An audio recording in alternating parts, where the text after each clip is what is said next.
Oke, selamat pagi anak-anakku semua. Assalamualaikum warahmatullahi wabarakatuh. Waalaikumsalam warahmatullahi wabarakatuh. Pagi yang cerah ini seperti biasa, hari Senin pagi, Ganesha Cash akan beraksi kembali untuk pertemuan yang ketiga ini. Pertemuan yang ketiga dari Ganesha Cash Mansa akan mengambil tema tentang memaknai peringatan HUT kemerdekaan RI. Masih dalam suasana HUT kemerdekaan. Karena kalau kita ingat kemerdekaan itu cukup luar biasa untuk negara kita Republik Indonesia. Nah, pada pagi yang cerah ini akan hadir di antara kita beliau Bapak Dr. Andes Pram Prastyo Ahmad MM. Sugeng Enjang Pak. Sugeng Enjang, Assalamualaikum. Waalaikumsalam. Beliau adalah asisten bidang administrasi dan kesra Sekda Purworejo. Dan beliau juga ketua komite SMA Negeri 1 Purworejo, sekolah kita. Dan beliau merupakan Muda Ganesha. Anak-anakku kelas 10 Muda Ganesha itu alumni SMA Negeri 1 Purworejo. Beliau angkatan tahun 80. Ngoten nggih Bapak nggih. Iya, jadi sudah lumayan lumayan dewasa. Nggih, terus Pak. Oke anak-anakku. Bagaimana Pak kita memaknai peringatan HUT kemerdekaan dari Bapak? Tes pundi Pak? Nggih, Vena dan juga anak-anak semuanya, alhamdulillah kita bisa bertemu dalam kesempatan ini. Ada beberapa hal yang mungkin saya sampaikan dahulu sebelum saya mengantarkan pemahaman bagaimana sih kita memaknai peringatan HUT Proklamasi Kemerdekaan. Ada istilah atau mungkin kalimat yang sering kali saya sampaikan ke beberapa kesempatan. Ini emang kalimat saya ini Verna. Jadi ada kalimat begini, kalau 17 Agustus itu berlalu sebagaimana hari-hari biasa, jadi kalau ada orang membiarkan hari 17 Agustus itu berlalu begitu saja maka dia tidak bisa membedakan antara merdeka dan dijajah. Gitu. Artinya kalau bagi kita bangsa Indonesia tidak bisa menjadikan 17 Agustus sebagai hari yang istimewa. Boleh jadi kita tidak paham, bukan semata-mata merdeka dan dijajah, namun kita boleh jadi tidak paham apa yang namanya mulia dan nista. Itu. Oleh karenanya momentum peringatan hari ulang tahun kemerdekaan kita ini menjadi hal yang sesungguhnya kita bisa belajar banyak nih Bu Ena, bisa belajar banyak. Ada beberapa aspek yang mungkin bisa kita sampaikan kaitannya dengan proklamasi itu sendiri. Bagi bangsa Indonesia sebenarnya kalau kita bicara tentang hari ulang tahun kemerdekaan, maka memang yang diulang tahun itu adalah proklamasinya itu benar. Jadi kalau bangsa Indonesia ini kita sudah lama usia kita ya. Nah, oleh karenanya kalau kita menggunakan kalimat Dirgahayu itu artinya selamat panjang umur. Maka secara tata bahasa di belakang kata Dirgahayu itu harus kata benda, sehingga yang benar adalah Dirgahayu Republik Indonesia atau Dirgahayu Indonesiaku. Jadi kalau pas hari ulang tahun kemerdekaan, kalau ada tulisan Dirgahayu HUT kemerdekaan, ini bukan pas ya. Karena HUT itu kan jadi kata sifat gitu ya. Baik, para yang saya hormati, proklamasi itu tidak berdiri sendiri.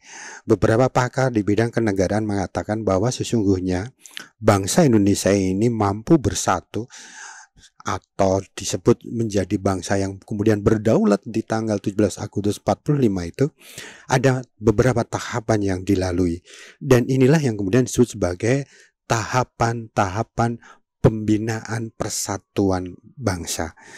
Sekali lagi, 17 Agustus 1945 bukan momentum sesaat, ada proses. Nah, tahap yang pertama disebut oleh para ahli dengan tahap perasaan senasib sepenanggungan.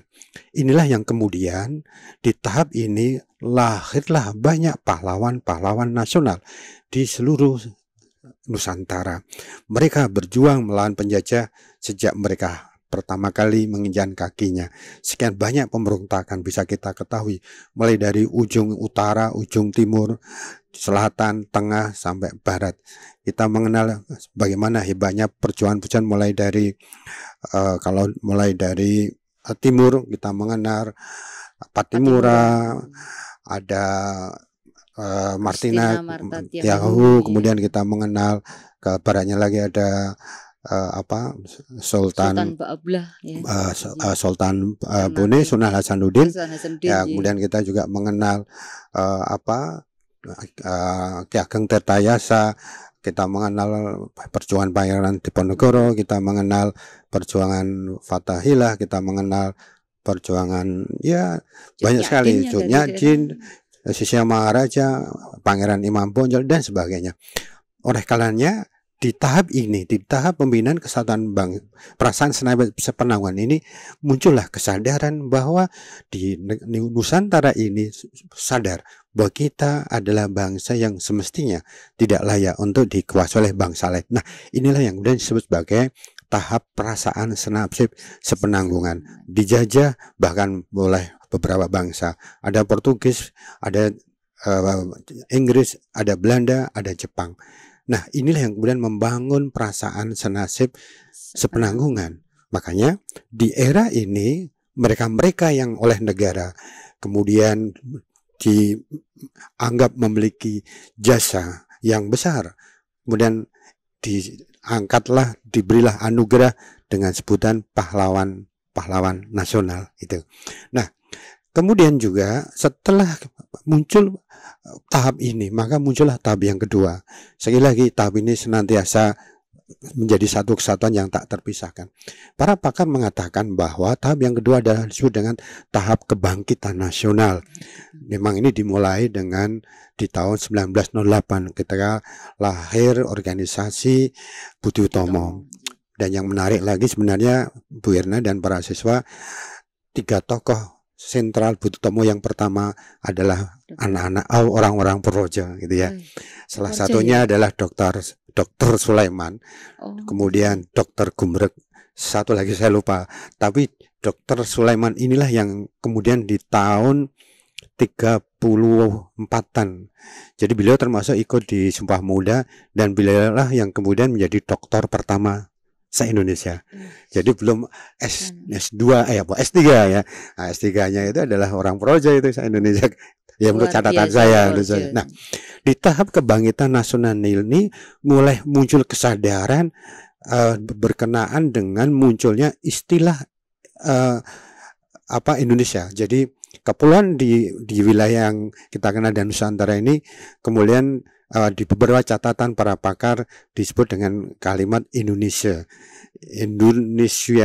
dan kemudian muncullah Indonesia. Nah, dengan munculnya pemahaman tentang penamaan terhadap kepulauan Nusantara ini, maka saat itu pula muncullah kesadaran bangsa, yaitu disebut dengan kebangkitan. Adanya keinginan untuk kita bangkit dari belenggu ketidakberdayaan.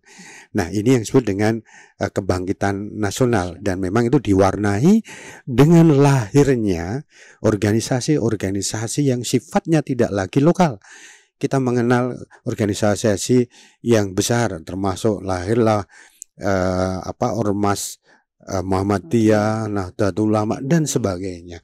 Ini menggambarkan sejak itu muncullah organisasi yang tidak lagi lokal. Inilah yang kemudian disebut sebagai tahap kebangkitan nasional. Nah, kemudian yang ketiga, tahap yang ketiga yang ini juga meskipun pendek namun sangat menentukan, yaitu tahap Sumpah Pemuda. Tahap ini meskipun pendek diwarnai dengan Kongres Pemuda pertama dan kedua. Dan sebenarnya ada yang sering lupa itu, setelah ada Kongres Pemuda ada lagi Kongres Wanita yang ya. Jadi kadang kita lupa karena setelah Kongres Sumpah Pemuda ada lagi Kongres Wanita Indonesia. Nah, Kongres Pemuda pertama dan kedua yang kita kenal dengan lahirnya Sumpah Pemuda, kesadaran untuk mengkristalkan yang tadinya kita mungkin masih terpola dengan primordial, kedaerahan dan sebagainya, muncullah kesadaran untuk menyatakan sebagai satu bangsa, satu wilayah dan satu bahasa. Dan satu lagi yang menarik adalah di Sumpah Pemuda ini kita mengenal tokoh hebat Purworejo, yaitu Wage Rudolf Supratman. Beliau adalah orang yang istilahnya menjadi sangat sentral dengan lagunya Indonesia Raya. Dan memang sejak awal beliau itu membuat lagu itu stansanya 3 stansa ini, Verna. Sebenarnya 3 stansa itu ada maknanya. Jadi stansa 1 bicara tentang kedaulatan, stansa 2 bercerita tentang nasionalisme, stansa ketiga bercerita tentang kemakmuran. Sebenarnya maksudnya Verna sejak awal sudah luar biasa. Nah, tapi yang penting pada saat itulah kemudian kesadaran itu menguat. Sampai-sampai kalau kita lihat di dalam sejarah, karena berani membuat lagu yang kemudian di sana ada kata yang menunjukkan kesadaran kebangsaan, maka W.R. Supratman menjadi incaran ya, dikejar-kejar oleh Belanda. Bahkan yang tadinya dianggap ketika beliau membuat lagu tentang matahari terbit, dianggap pro Jepang pun juga ngejar-ngejar beliau sebenarnya ini pun juga tidak jelas tidak benar. Nah, tapi yang kemudian harus kita pahami adalah mohon maaf, W.R. Supratman ini sampai kemudian karena dia harus istilahnya berlari, meskipun akhirnya juga ditangkap pada tanggal 8 Agustus 45 karena dianggap melakukan sesuatu yang menciptakan kegaduhan dengan lagu tersebut, meskipun di dalam pengadilan dia tidak terbukti. Nah, namun yang setelah selesai dari penjara nggak lama itu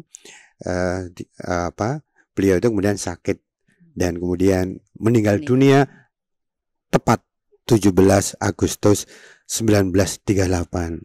Jadi sebenarnya setiap kita memperingati 17 pada saat itu pula kita sedang juga memperingati wafatnya pahlawan nasional penerima Bintang Mahaputra Utama Wage Rudolf Supratman Putra Purworejo. Nah, ini yang kadang-kadang mungkin ya perlu diingatkan ya. Jadi 17 Agustus itu juga bertepatan. Dan yang menarik Bu Erna, saat itu sebelum meninggal diceritakan bahwa W.R. Supratman mengatakan, dan ini dituangkan di dalam tulisan sahabatnya, bahwa sesungguhnya beliau mengatakan yang pada intinya bahwa beliau rela dengan semuanya ini, sakit bahkan tidak sempat menikah dan sebagainya, namun beliau mengatakan saya rela dengan ini semuanya dan saya telah berjuang melalui biola saya dan saya yakin Indonesia pasti merdeka. Itu diucapkan tanggal itu juga karena beliau saat itu meninggal. Para pakar mengatakan serangan jantung. Nah, tahap ketiga ini sekali lagi meskipun ceritanya pendek namun gaungnya luar biasa. Kesadaran bahwa wilayah negeri ini yang terdiri dari ribuan pulau, hampir 17.000 pulau, ratusan suku bangsa, ratusan etnik bahasa, itu kemudian bisa disatukan dengan kesadaran yang luar biasa. Yang menariknya lagi Bu Erna dan juga para siswa, Sumpah Pemuda ini mengangkat bahasa Indonesia dengan basis bahasa Melayu. Padahal perlu dipahami, Melayu itu dalam persentase di negeri kita ini itu ada bahasa yang dipakai oleh ya mungkin sekitar kurang dari 5% masyarakat Indonesia. Waktu itu luar biasa kesadaran masyarakat asing yang lain untuk kemudian sepakat yang dipakai bukan bahasa Jawa, yang dipakai bukan bahasa Sunda, yang dipakai bukan bahasa Jawa Timur, Melayu. Nah, ini luar biasa. Kita harus pahami ini sebagai satu yang luar biasa karena ada beberapa negara yang kesulitan mencari bahasa yang nasional itu. Ya, Filipina mohon maaf bahasanya dalam Tagalog, namun dalam kesehariannya tidak bisa itu Tagalog karena itu hanya di beberapa pulau. Di negara seperti Kanada masih sampai sekarang mungkin kita masih memahami ada sekian yang menggunakan bahasa Inggris, sekian menggunakan Perancis dan sebagainya. Artinya kesadaran kita waktu itu bukan bukan sesuatu yang bukan sesuatu yang sederhana, luar biasa. Sekian kelompok, sekian para intelektual waktu itu menerima itu aja. Nah, oleh karenanya tahap yang ketiga ini musim pendek luar biasa. Kemudian tahap yang keempat inilah puncaknya. yaitu proklamasi kemerdekaan Republik Indonesia. Para siswa yang saya hormati, proklamasi adalah statement ketika kita mengatakan bahwa kita adalah negara berdaulat. Sekali lagi, proklamasi adalah statement bahwa negara kita adalah negara berdaulat. Tidak lagi kita menjadi bagian dari dari penjajah. Hanya saja statement proklamasi ini bukan statement yang sederhana juga, bukan sekedar statement yang kemudian kita memanfaatkan kevakuman karena waktu itu waktu itu Jepang dikalahkan oleh sekutu. Namun sesungguhnya momentum itu momentum yang memiliki konsekuensi dan resiko yang tidak kecil. Karena apa? Karena kita begitu lahir sesungguhnya kita belum memiliki angkatan perang. Saat kita lahir kita belum memiliki kemampuan untuk bagaimana kita nanti mensejahterakan. Saat kita lahir kita juga belum memiliki kemampuan bagaimana kita kemudian mendanai negeri ini. Tapi yang terjadi adalah begitu statement proklamasi, inilah yang kemudian disebut sebagai rahmat Tuhan. Karena apa?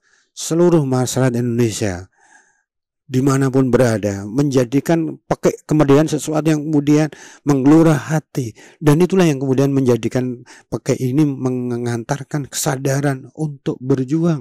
Kesadaran untuk apa? Kesadaran untuk mempertahankan kemerdekaan.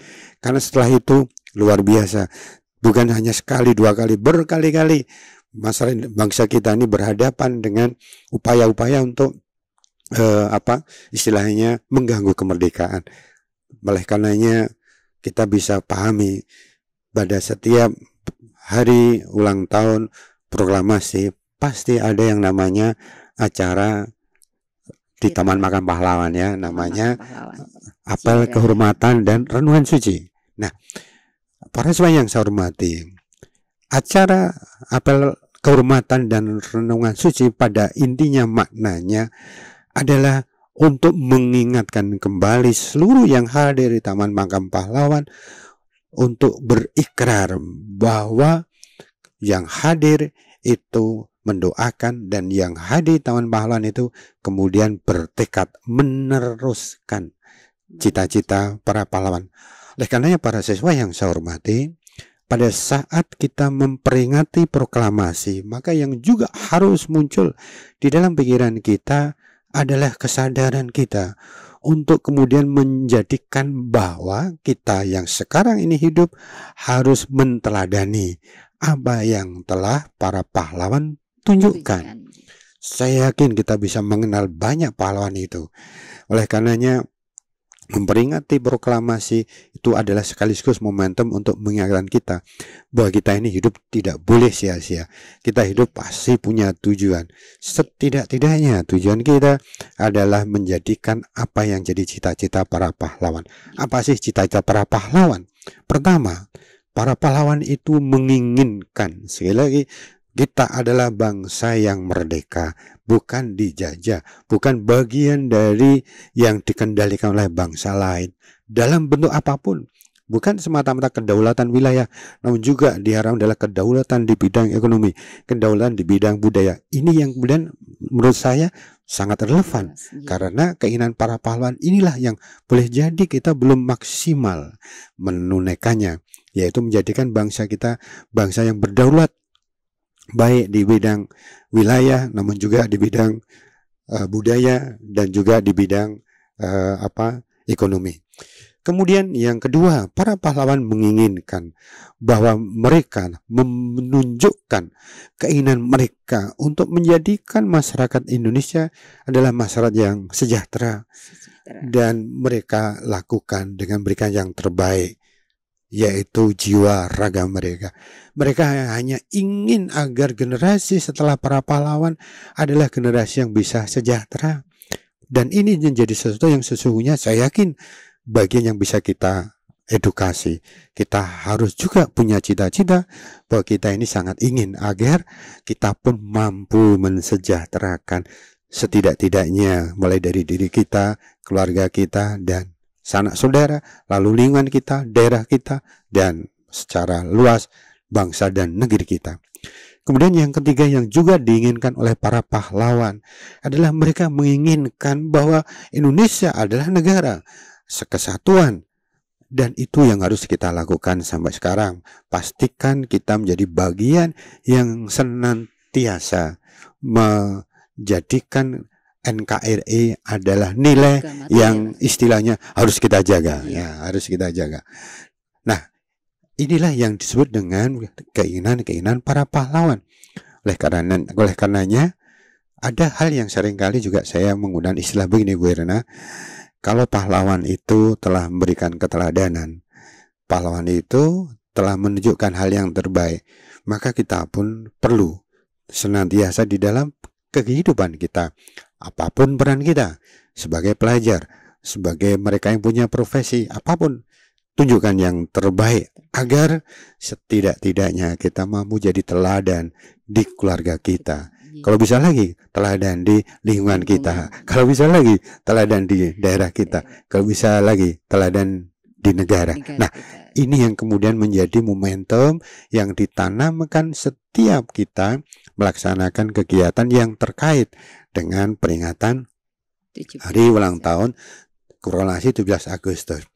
Ada lagi hal yang juga pasti kita lakukan setiap tanggal 17, yaitu yang kita sebut sebagai detik proklamasi dan penghormatan bendera Sang Merah Putih.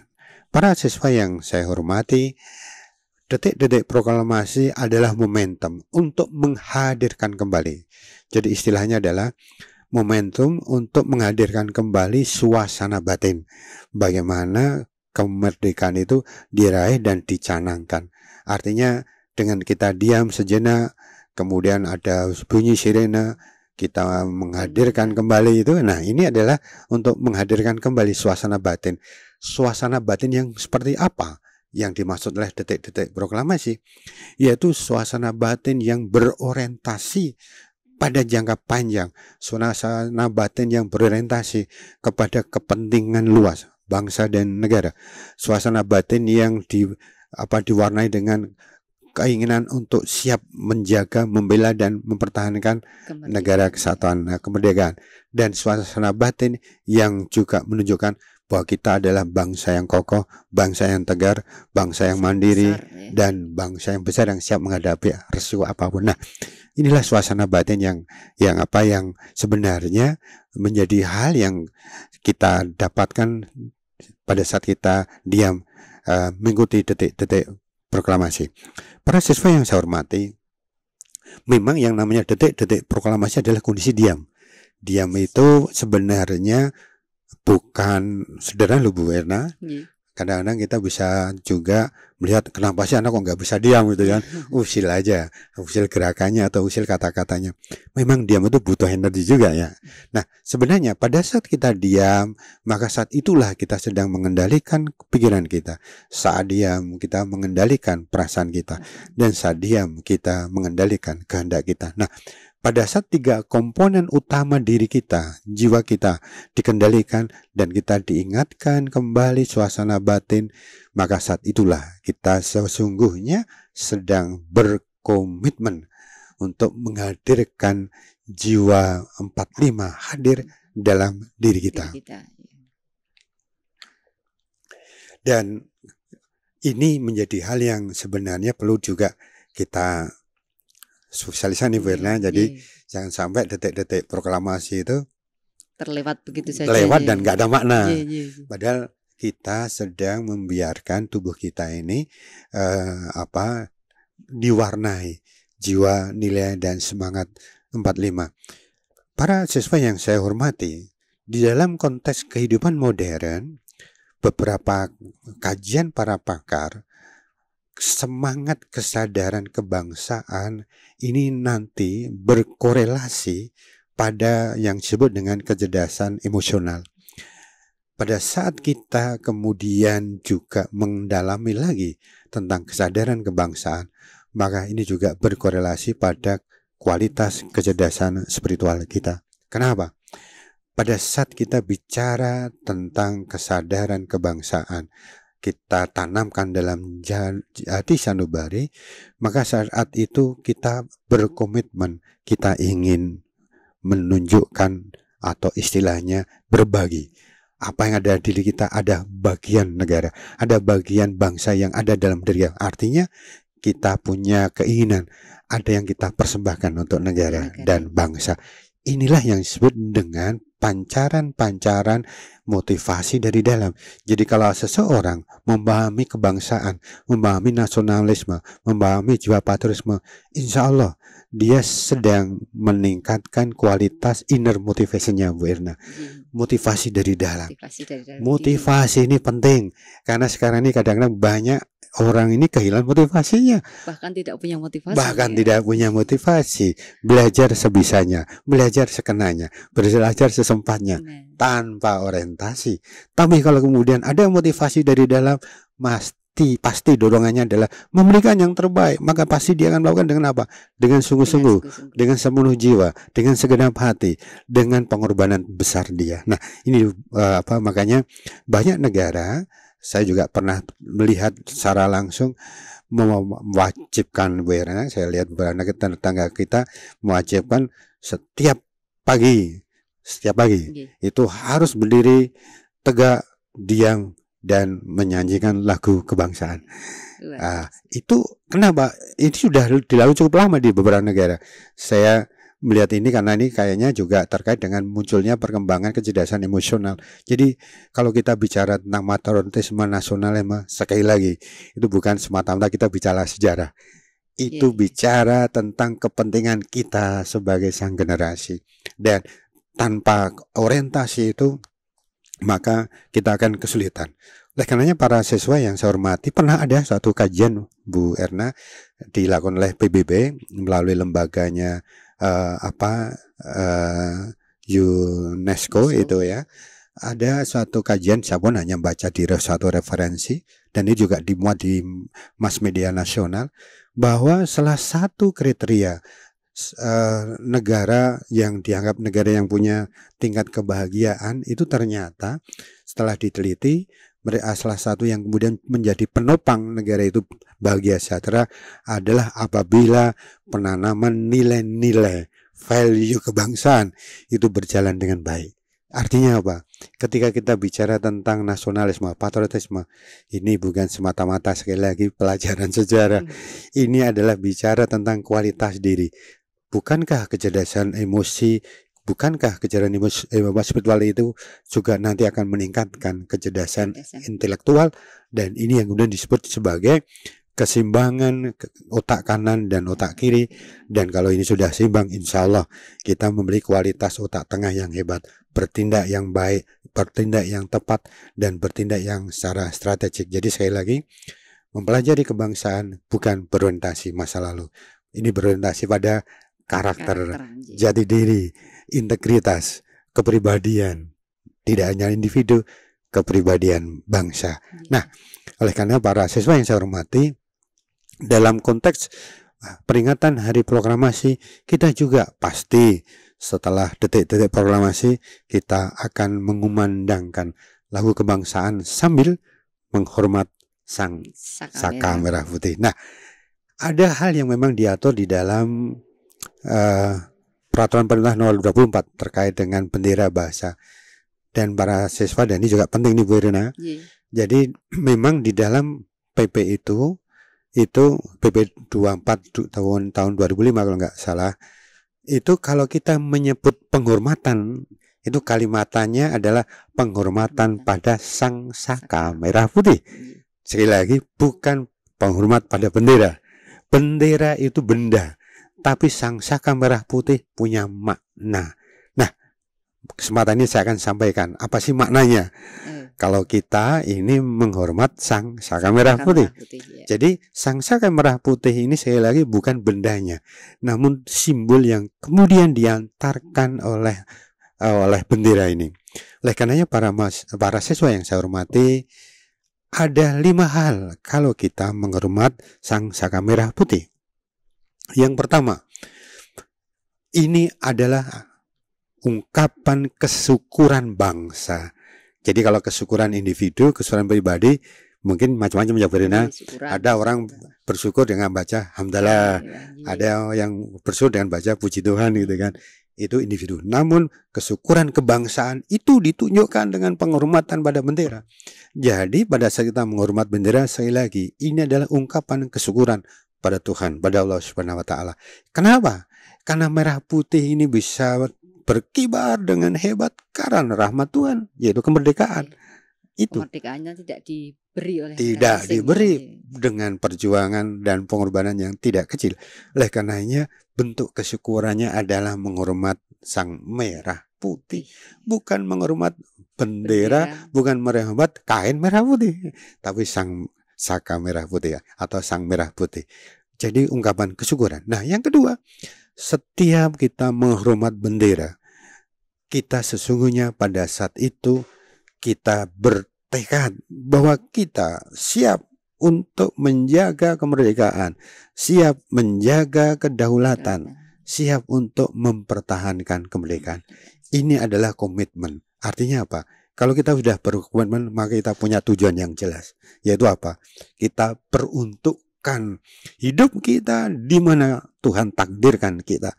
Kita peruntukkan bagian berarti pada kehidupan di mana kita dilahirkan, di mana kita berada. Nah, itulah tanah air. Maka tanah air ini adalah yang Allah ciptakan untuk di mana kita akan bisa memberikan yang terbaik. Oleh karenanya cinta tanah air itu kalau di Islam itu juga dituntun juga oleh Nabi Muhammad SAW. Jadi ada kisah begini Bu Erna, dulu ketika Rasulullah SAW mau hijrah, itu kan beliau terakhir nih hijrahnya. Pas para sahabat yang lain dulu yang berhijrah dari Makkah ke Madinah.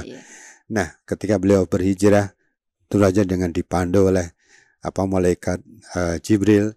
Maka pada saat beliau berada di Jabal Qubais, itu posisinya kalau di Mekah itu di dekat tempat sa'i itu Bu Erna. Dan sampai sekarang pun pemerintah sana membiarkan ada bagian yang tetap dinampakkan, itu tidak semua ditutup. Di saat berada di situ, ini cerita yang juga saya yakin juga para sahabat, para siswa pernah dengar di beberapa pengajian. Jadi pada saat di situ Nabiullah Muhammad SAW berkata, sesungguhnya aku cinta tanah ini. Kalau bukan karena perintah Allah, aku tidak akan meninggalkan Mekah. Coba Bu. Jadi cinta tanah air itu memang menjadi sesuatu yang ditunjukkan oleh Rasul. Artinya kalau hari ini kita berkomitmen cinta tanah air, berkomitmen dengan bertekad menjaga, mempertahankan kemerdekaan, sesungguhnya ini bagian menunjukkan apa yang juga telah dilakukan oleh Nabi. Oleh karenanya yang kedua, kalau kita menghormat bendera itu juga bermakna ungkapan cinta tanah air. Nah, kemudian yang ketiga, para siswa yang saya hormati, pada saat kita menghormat sang saka merah putih, saat itu pula sesungguhnya kita bertekad meneruskan perjuangan mereka yang belum terwujudkan, yaitu menciptakan masyarakat yang adil, makmur, yang sejahtera. Dan ini berarti menjadikan kita harus melakukan sesuatu di mana kita bermakna. Ini yang kemudian harus kita pahami. Begitu ada dorongan bahwa kita harus bermakna atas hidup kita, atas waktu yang masih Tuhan berikan, atas peran yang kita lakukan. Apapun peran itu.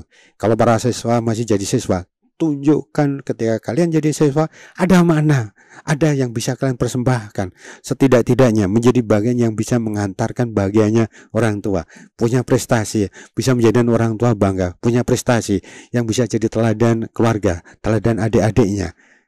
Ini bagian dari aspek yang ketiga ini. Jadi bertekad meneruskan perjuangan, yaitu untuk memberikan makna.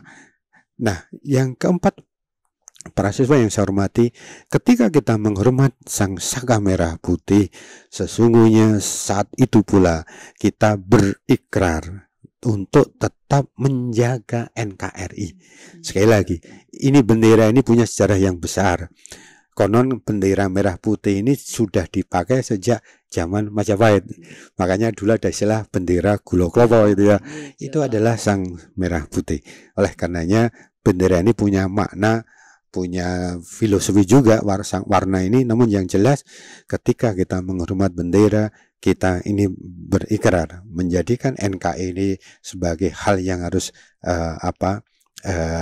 kita pertahankan. Nah, kemudian yang terakhir, pada saat kita menghormat sang saka merah putih, sesungguhnya kita memiliki keinginan yang kuat bahwa kita ini adalah bagian tak terpisahkan dari sejarah, dari jati diri kita, perjuangan yang telah diri sejak dahulu sampai yang akan datang. Maka pada saat kita menghormati yang sang saka merah putih, saat itu pula sebenarnya kita sedang meneguhkan kita adalah bangsa yang memiliki kesadaran yang kuat terhadap karakter bangsa, identitas bangsa, jati diri bangsa. Itu adalah kita diingatkan kembali. Sekali lagi, kita tidak bisa bahwa hari ini adalah terpisah dengan masa lalu. Tidak. Hari ini terpisah dengan yang ada datang. Tidak. Ini satu kesatuan. Jas merah ya. Nah, makanya ada istilah mereka yang hebat adalah mereka yang menghargai jasa pra. Nah, ini adalah makna yang bisa kita pahami dari pemahaman menghormat sang saka merah putih. Jadi bukan dimaknai menghormat kain gitu kan, tidak. Makanya kalimatnya bukan menghormat bendera, bukan apa yang kita hormati adalah sang saka, karena penuh makna. Para siswa yang saya hormati, dari beberapa pemahaman tentang aspek-aspek yang kita dapatkan pada saat kita memperingati hari ulang tahun proklamasi kemerdekaan, maka ada hal yang juga harus kita tanamkan. Beberapa aspek itu saya sebut sebagai, yang pertama adalah aspek-aspek yang terkait dengan penanaman nilai-nilai karakter. Ya, jadi benar, kita ini sesungguhnya harus mau belajar tentang value, nilai-nilai. Karena apa? Karena kita tidak bisa, Bu Erna, tumbuh dan berkembang tanpa basis value. Kita lahir, Allah lahirkan di negeri ini, maka value yang ada itulah yang kemudian menjadi yang harus kita kembangkan. Kita kesulitan, tidak pas kalau kita lahir di Indonesia lalu kita mengembangkan nilai-nilai yang bukan Indonesia. Nah, kenapa ini jadi penting? Karena memang Allah, dari si Islam kan, dari agama Islam juga mengingatkan bahwa sesungguhnya Allah itu ciptakan orang itu berbangsa-bangsa untuk apa? Saling mengenal. Artinya apa? Kita harus tetap teguh dengan value kita. Pasti berbeda nilai-nilai value yang ada di negeri kita dengan di negara lain, ya. Beda dengan yang di Timur Tengah, beda yang di Eropa, beda yang di Cina, beda yang di Amerika. Tapi itulah yang harus kita pahami. Oleh karenanya, kalau kita ingin tumbuh dan berkembang dengan jati diri yang hebat, dengan kepribadian yang hebat, maka pastikan bahwa value yang kita kembangkan adalah value yang memang khas yang ada di bangsa kita. Nah, value itulah yang kemudian dikristalisasikan di dalam Pancasila. Nah, ini yang kemudian mungkin suatu saat bisa nih Bu Erna di acara seperti ini disetelkan lagunya Dirgahayu Indonesiaku. Ya. Jadi lagu ini lagu yang luar biasa karena di sana ada kalimat agar amal kita berpancasila. Artinya value yang ada di Pancasila itulah yang sesungguhnya harus mewarnai kita.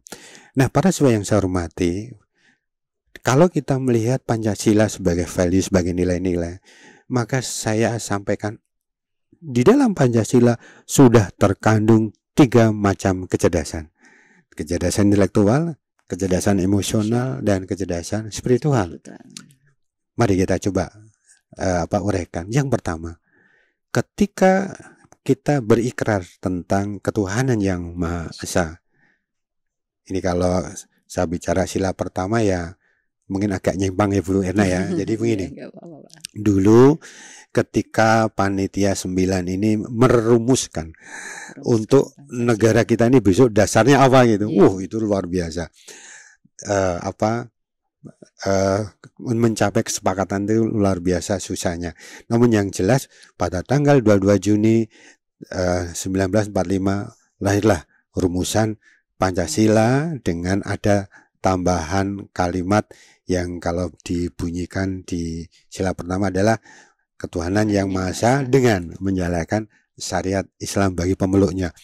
Bu Erna dan para siswa yang saya hormati, proses antara tanggal 22 Juni sampai tanggal 18 Agustus saat ditetapkan undang-undang, itu proses yang luar biasa.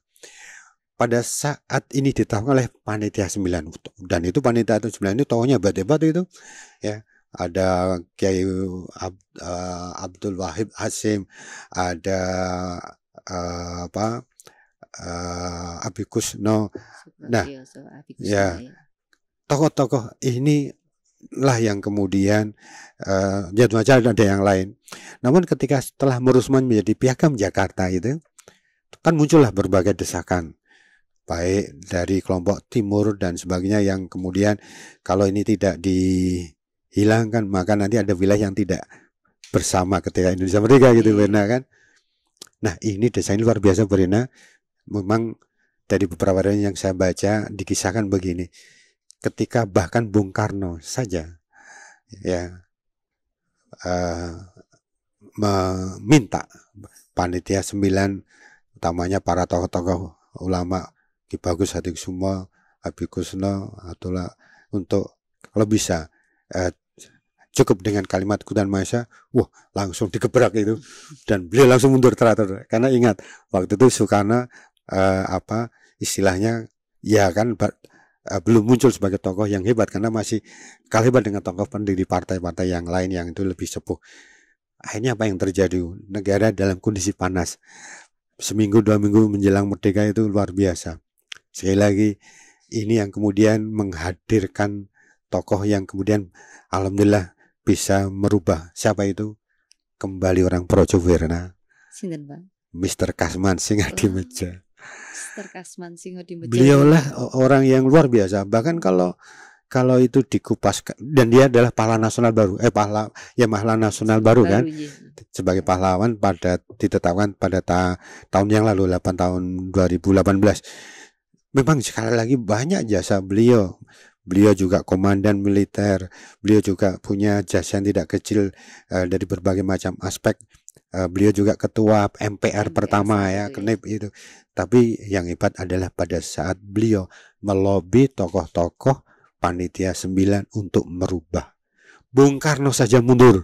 Sekali lagi, Bung Karno saja gak berhasil. Nah, apa yang terjadi, Bu Erna? Yang terjadi adalah beliau, Mr. Kasman Singadimeja ini orang Celapar ini, Begelen kan? Begelen itu ya. Bapaknya seorang, kalau dulu namanya penilai agama lah gitu ya. Seorang nah, yang beliau gunakan ketika berdiplomasi, istilahnya menyewani tokoh-tokoh itu, beliau hadir berkomunikasi dengan bahasa Jawa halus. Tetap bahasa Jawa juga. Bukan. Jadi waktu itu bahasa Indonesia, Bu. Tapi beliau menggunakan strategi. Karena tokoh seperti Soekarno aja kok gagal kan.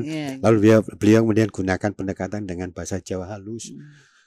Nah, inilah yang kemudian meluluhkan hati para kiai-kiai di Panitia 9 untuk kemudian mencoret itu. Coba sekali lagi, jasa beliau itu kayak apa besarnya. Kalau itu tetap ada, kayak apa negeri kita saat ini kan. Nah, tapi yang penting saya juga ingin sampaikan, orang Projo lagi yang tampil.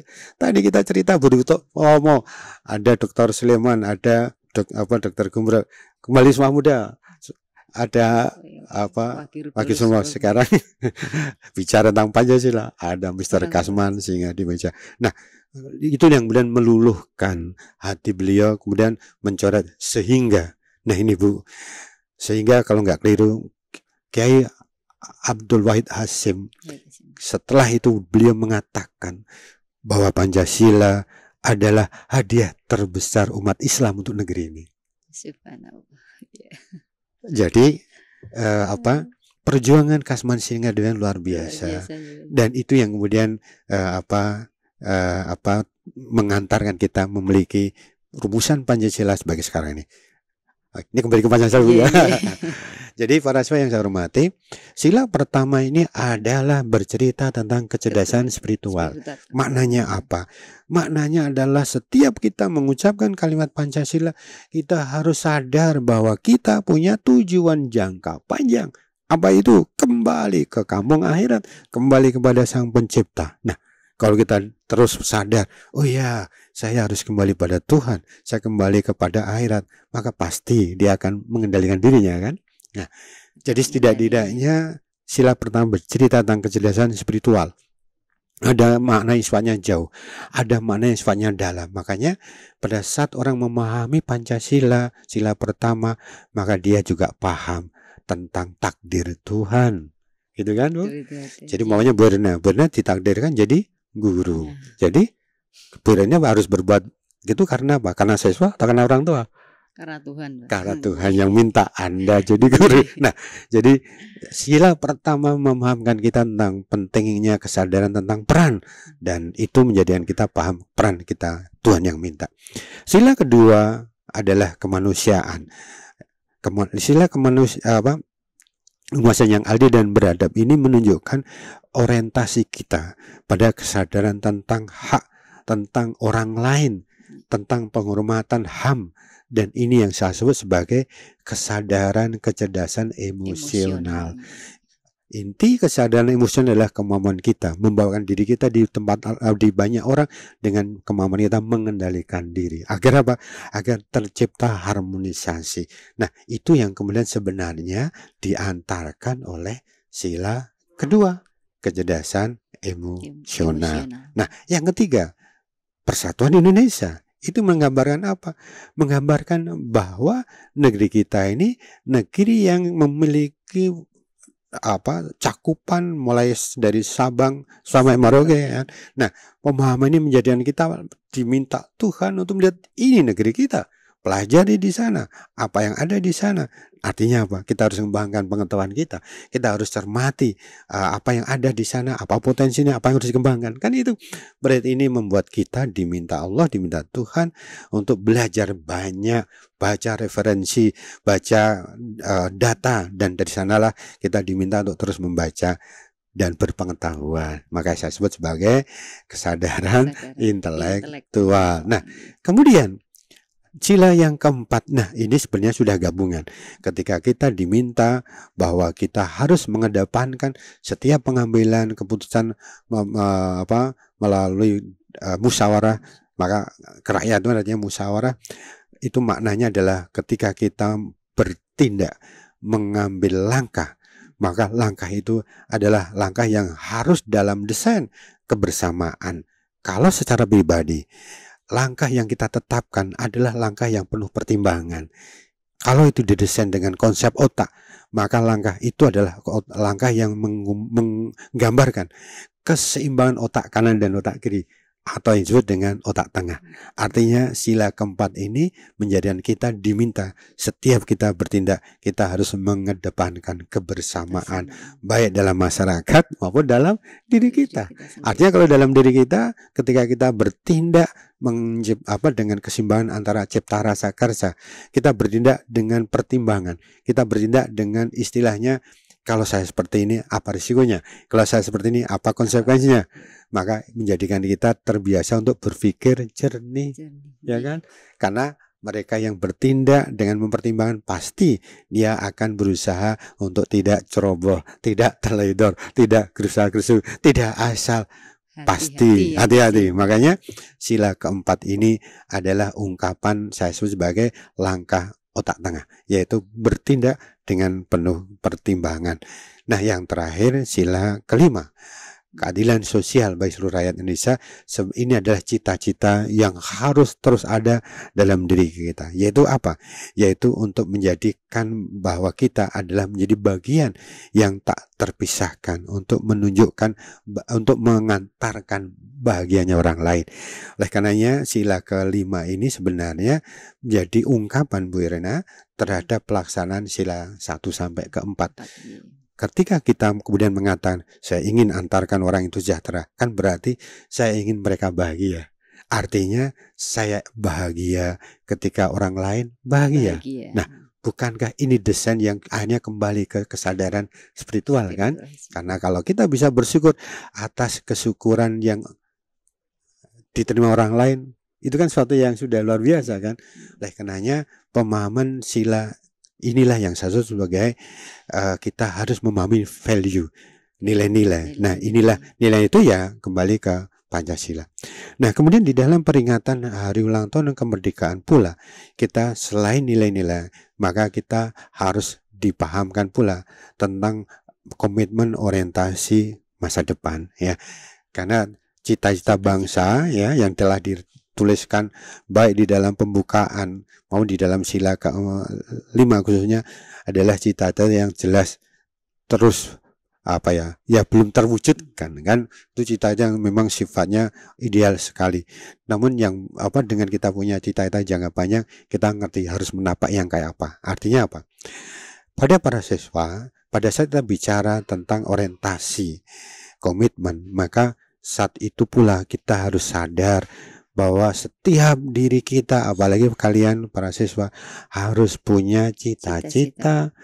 Kalau jangka pendek punya target. Jadi jadikanlah waktu yang ada harus ada targetnya. Mau diisi dengan apa? Kembali ke cita-cita. Maka saya minta seluruh anak-anak SMA 1 pastikan sekarang itu harus punya cita-cita. Karena kalau belum punya cita-cita, tidak akan bisa menggerakkan seluruh bagian tubuh mengarah kepada sesuatu yang luar biasa. Potensi kita belum bisa kita. Maka sekali lagi tetapkanlah cita-cita.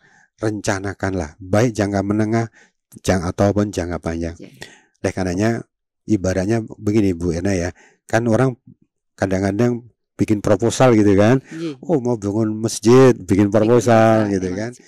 Nah, proposal dia ditujukan kepada siapa? Pada masyarakat gitu kan. Tapi para siswa, kalau kalian bikin proposal, saya ajari, buatlah proposal pada Tuhan, pada Allah.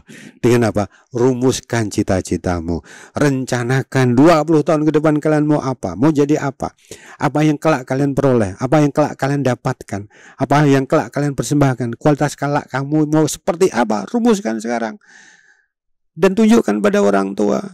Apa juga yang kelak akan kamu persembahkan untuk mereka. Tunjukkan pada mereka. Pamerkan, dan dengan itu kalian minta doa. Nah, dengan kita merumuskan cita-cita, kalau kita minta doa orang tua, bukankah itu proposal pada Tuhan kan? Nah, betul sekali. Dan para siswa yang saya hormati, beberapa kesempatan seperti merumuskan cita ini sudah saya sampaikan di beberapa kesempatan, dan orang itu kemudian ketemu saya setelah semuanya tercapai. Dia ada yang bilang, Pak Bram, inilah rumusan proposal saya yang saya buat sekitar 5-6 tahun yang dulu lalu gitu ya. Masih sekolah masih SMA udah merumuskan. Dan diterima jadi pegawai negeri baru cerita ke saya kalau dia. Nah, jadi pada saat kita memperingati hari ulang tahun kemerdekaan, pastikan para siswa paham kalian harus punya target, punya rencana. Nah, kalau cita-cita kalian besar, cita-cita kalian hebat, pasti harus penuh perjuangan. Harus hebat pula perjuangannya, harus hebat pula pengorbanannya. Maka jadikanlah waktu yang tersisa, kesempatan yang ada, lakukan yang terbaik untuk cita-citamu. Hindari kalian memanfaatkan waktu yang tidak mengarah ke cita-cita. Setiap waktu yang kemudian kalian manfaatkan untuk bukan cita-cita, gantilah dengan yang kemudian mengarah ke cita-cita. Memang saat ini kalian sedang belajar, namun bukankah ada waktu yang cukup untuk paling tidak kalian membaca, katakanlah siapa sih tokoh yang seperti yang saya cita-citakan, lalu apa yang telah mereka perjuangkan kan gitu. Katakanlah saya punya cita-cita di seorang engineer yang hebat, cari tokoh yang hebat. Ya kan, engineer contoh Habibie, apa yang telah dilakukan Habibie, kita baca kisahnya kan gitu. Saya ingin jadi seorang medis, seorang dokter, cari tokoh yang hebat, apa yang telah mereka lakukan. Nah, dari sana kemudian kita akan muncullah energi yang disebut dengan energi motivasi dari dalam ya. Para siswa yang saya hormati, memahami kisah tokoh-tokoh autobiografi sekali lagi itu bukan semata-mata belajar sejarah ya. Saya sangat ingat betul sekitar tahun-tahun 94-an ketika awal-awal Daniel Goleman mengantarkan atau menyampaikan kecerdasan emosional secara luas di di dunia ini ya. Saat itu kemudian muncullah kesadaran yang luar biasa, dan saat itulah muncul di beberapa negara pemahaman yang kuat tentang bagaimana orang itu sukses. Saya ingat, salah satu yang saya ingat adalah waktu itu muncullah beberapa komik Werna, komik yang menceritakan tentang tokoh-tokoh, umpamanya yang saya punya umpamanya kisah itu bentuknya komik Bu, ya, bentuk komik, tapi itu diambil dari tokoh-tokoh, umpamanya Jepang itu mengembangkan umpamanya kisah Matsuhiro Honda, cerita tentang pendiri Honda itu.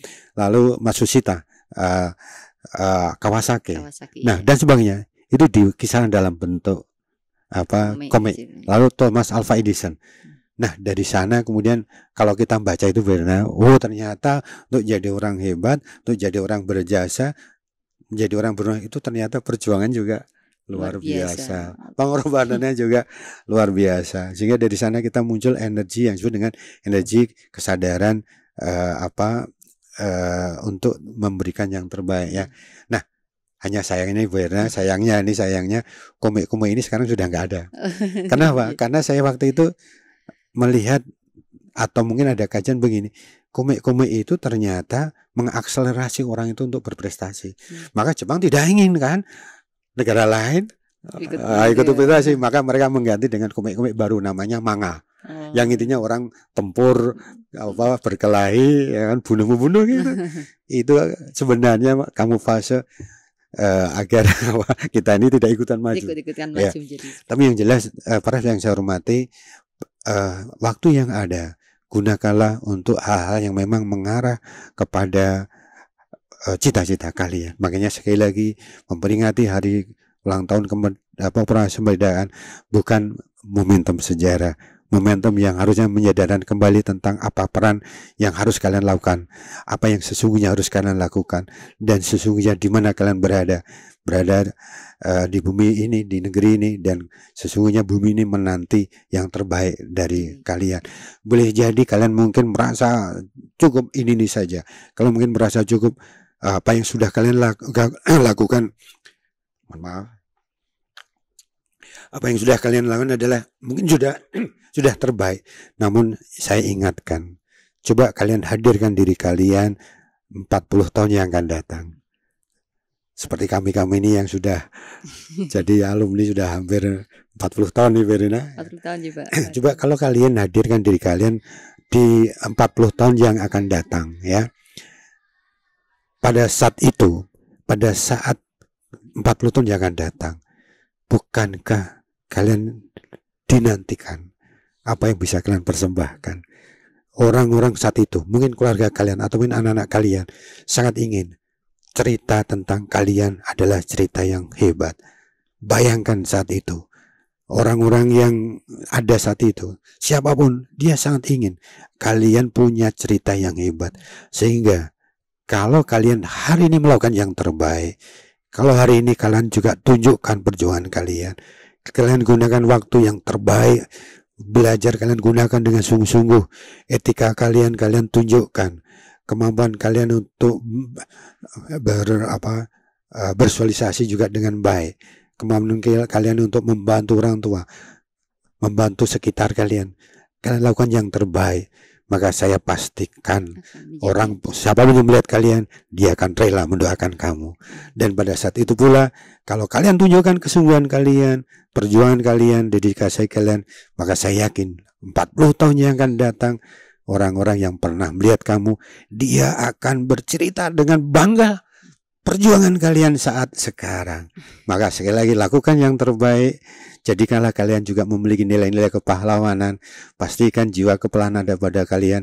Sekali lagi selamat untuk kalian. Jadilah kalian menjadi pahlawan yang juga sebagaimana yang telah diteladani oleh para pendahulu kita yang telah membuat kita merdeka. Demikian Bu Erna.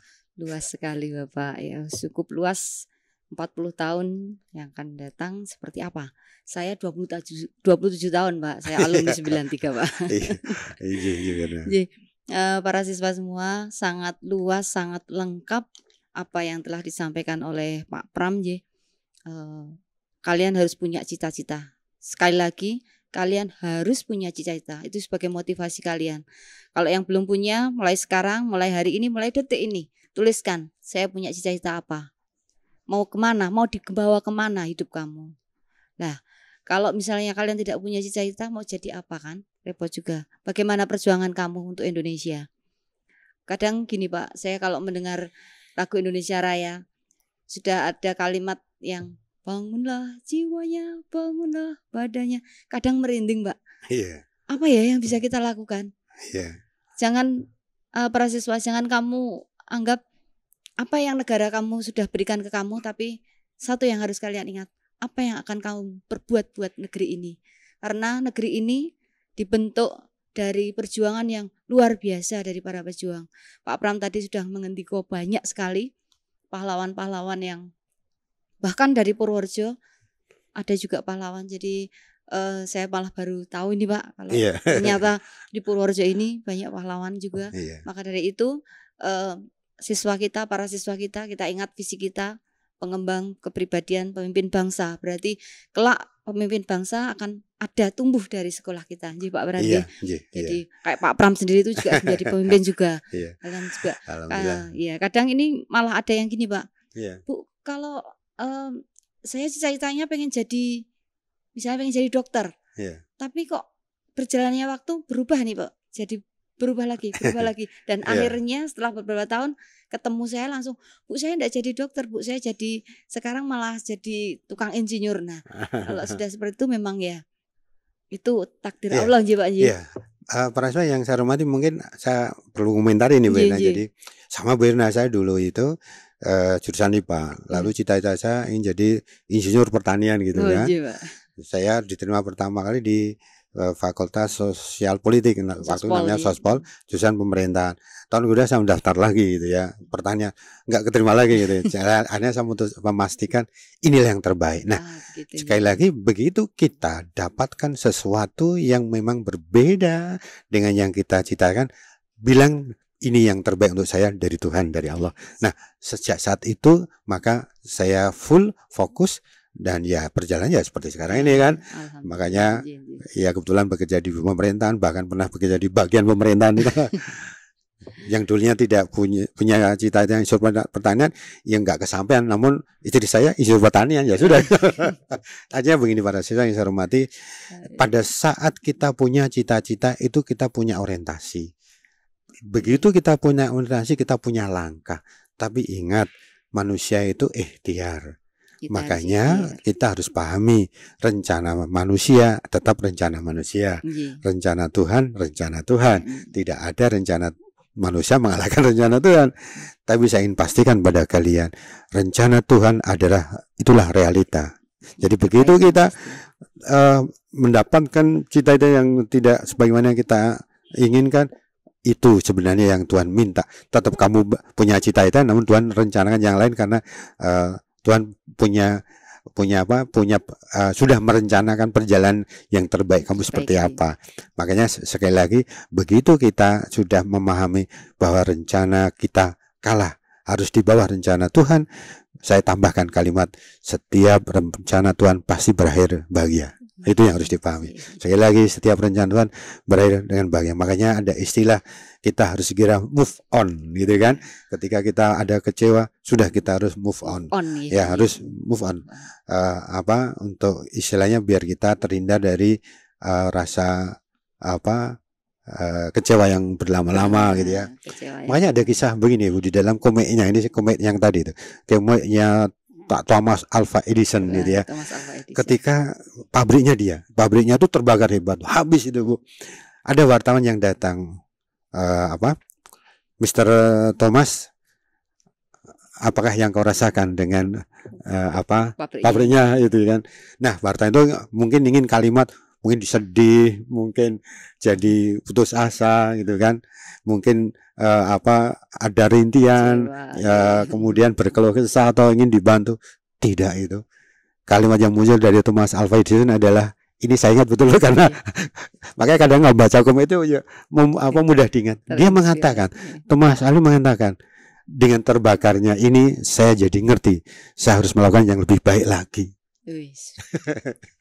Ternyata Iya, gitu ya Pak Haji. iya. Jadi orientasi terhadap sesuatu yang telah terjadi itu tetap diorientasi pada yang akan datang itu, bukan pada sesuatu yang kemudian kita berlama dalam kecewa itu Bu. Makanya tugas kita ikhtiar dan rencana kita pasti di bawah rencana Sang Pencipta. Itu benar. Iya, Ya. betul sekali. Terus Thomas Alva Edison itu bikin lampu itu sampai berapa kali? Ratusan kali ya Pak Oh, Haji. ada yang mengatakan bahwa beliau itu mengatakan melakukan perjalanan hampir 9.000 kali. 9.000 kali Iya. untuk Iya, untuk membuat jadi sebuah bohlam lampu, itu. gitu, Iya, bohlam lampu iya. yang bisa kita lihat sekarang ini. Iya. Nah, itulah perjuangan ya Pak Haji. Iya. Makanya Jadi- sebenarnya para siswa yang saya hormati, proklamasi ini juga mengingatkan keyakinan pada harapan. Teruslah berjuang, yakin pada harapan. Makanya sebenarnya, maaf ini agak mundur. Kita ini dulu ketika lahir bisa jalan tidak Bu Irena? Belum Pak. Oh, belum bisa. Irena bisa jalan usia berapa? 1 tahun lebih. Wah, misalnya ya. Para siswa, saya ingin sampaikan, para peneliti mengatakan bahwa setiap anak yang bisa berjalan dipastikan dia pernah jatuh setidak-tidaknya 264 kali Wes. dan Pasti tidak pernah putus asa dan bangun dan akhirnya bisa jalan. Itu kamulah yang telah jadi seperti itu. Jadi kita punya perjalanan yang hebat. Kita berjuang karena secara coba waktu kita jatuh kan nangis ya benar ya, nangis jatuh lagi coba, tapi tidak pernah berhenti. Makanya ingat masa lalu kalian, bahwa kalian adalah pejuang yang hebat. Makanya pastikan yang akan datang pun kalian juga akan tunaikan, kalian bisa lebih hebat lagi. Dulu ketika kalian bisa jalan, orang tua jadi senang banget kan, dipamerkan kepada siapapun. Maka sekarang pastikan, juga, Pak, iya kan? Maka pastikan sekarang apa yang kamu lakukan menjadi hal yang orang tua pun bangga menceritakannya. Itu. Benar sangat. Oke, para siswa semua cukup luas, cukup panjang pembicaraan dari Pak Pram. Jadi kalau ada pertanyaan dari kalian, bisa nanti kalian WA ke nomor Ibu, nanti Ibu sampaikan ke Pak Pram untuk memperoleh jawaban. Ngoten nggih Pak Anji? Siap, karena nanti. Waktu kita juga terbatas. Yang pasti para siswa semua, kalian 5 bulan tidak ke sekolah, hampir 5 bulan tidak ke sekolah. Setiap hari sekolah kita Pak Pram, setiap hari sebelum pembelajaran kita menyanyikan lagu Indonesia Raya 3 stanza Pak Pram. Jadi di sekolah itu sudah menyanyikan lagu Indonesia Raya 3 stanza. Untuk yang kelas 10 mohon dibuka, tugas kalian buka lirik lagu Indonesia Raya 3 stanza, hafalkan. Karena kalau kalian sudah masuk ke sekolah, kalian wajib hafal untuk lagu Indonesia Raya 3 stanza. Ya mungkin Bu Ena, kapan-kapan nanti kita kupas ya. Ya. Saya mungkin tambah cerita dulu Bu Ena, ini masih 17-an ya. Ini cerita saya masih sekolah dulu ya Bu Ena. Jadi saya mau sampaikan singkatnya begini. Dulu itu saya tuh ketika saya kelas 16 dulu namanya, belum dibagi loh, masih kelas 16 baru kelas di semester 2 baru dibagi. Itu saya terpilih jadi ketua kelas Bu Irna. Ketua kelas nih Pak. Tapi saya waktu itu tidak bisa teriak Bu Irna. Karena saya pernah sakit lumpuh di di SD, sehingga itu saya teriak aja nggak bisa. Makanya setiap ada guru baru lalu menyiapkan itu yang nyaman bukan saya Bu, karena saya nggak bisa teriak. Terus? Lah, apa yang saya lakukan? Saya latihan teriak Bu Irna. Saya ke pantai teriak-teriak untuk mengalahkan suara ombak. Saya ke Grojogan itu, ke Kali Geseng itu untuk mengeluarkan suara saya, dan akhirnya bisa. Sehingga saya pun akhirnya di kelas 2 saya mampu, kemudian saya kebetulan terpilih jadi Pradana Pramuka. Ya sudah, saya terbiasa di lapangan, saya latihan teriak lebih bagus lagi, sehingga kalau ada upacara dadaan, komandan upacara saya. Dan salah satu yang saya ingat betul adalah pada saat Bapak Rusmi Nuryadin menjadi irup di sini. Beliau adalah tentara pelajar, beliau adalah pendiri SMA. Waktu itu beliau mau meresmikan patung bundaran itu yang di sana itu, ya. Itu komandannya saya. Jadi yang tadinya tidak teriak jadi latihan dan akhirnya bisa. Namun di dalam 17-an ini ada juga hal yang ya mohon maaf ini mungkin jadi beliau, namun biar jadi cerita ya Bu Ena. Saya itu tidak menghormat bendera merah putih pada tanggal 17 itu pada tahun 81 sekali itu dua. Sebab apa Pak? Karena saya diterima di UGM dan ternyata di Gajah Mada itu tidak semua mahasiswa upacara. Oh, saya risau sekali. Maka setelah itu ya sudah, saya staf 17 saya pasti di Projo, tidak sebagai pasukan tapi saya masyarakat aja. Saya berdiri di sebelah barat lapangan dan saat bendera saya menghormat bendera. Jadi ini jadi cerita unik juga. Ketika saya masih sekolah, saya menghormat bendera dari arah utara karena saya siswa gitu kan. Ya, sampai ada cerita ketika saya menghormat bendera ada teman yang usil telinga saya dikasih rumput itu. Tapi saya pun nggak saya tengok dan sampai hari ini saya nggak pernah ngerti siapa yang usil dengan saya, karena menghormat bendera bagi saya sesuatu yang nggak tahu itu tertanam dalam hati. Setelah itu saya menghormat di sebelah barat. Nah setelah itu saya menghormatnya dari arah selatan ya, di bawah tenda tidak lagi panas-panas. Jadi ada kisah yang unik itu. Makanya saya pun ya tadi menjadikan 17 Agustus bukan sekedar momentum sejarah, momentum untuk menjaga agar komitmen dan kesadaran kita terhadap value, nilai-nilai jiwa dan semangat 45 itu tetap ada. Itu Bu Ena. Ya, luar biasa. Oke, cukup panjang, cukup luas waktunya kalian untuk pembelajaran. Jadi kupasan dari Pak Pram tadi cukup luas, cukup kalian harus lebih memahami lagi.